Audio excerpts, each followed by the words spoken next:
May bulalo? Meron sir. Ito. Laki ah. Magkano kilo dyan? 360 sir. Ito anong part to? Ribs? Ito meron. Ayan, bulalo. Ah. May bumaro. Meron sir. Bumaro.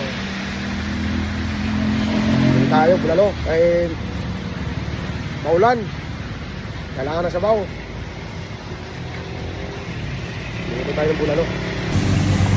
Bili tayo ng ano. Ito natin bulalo. Ito oh. Magkano ito boss? 900? 960. 960. Ilang kilo yun? Dalawa? 2.6 sir. 2.6 kilos. Stop na yan. Ano yan? So, guys, dito yan sa General Trias, Cavite. Nadaanan ko lang. Galing ako ng ano, Tulhog. Baka. Kasi maulan na yun. Siguradong kailangan ng sabaw.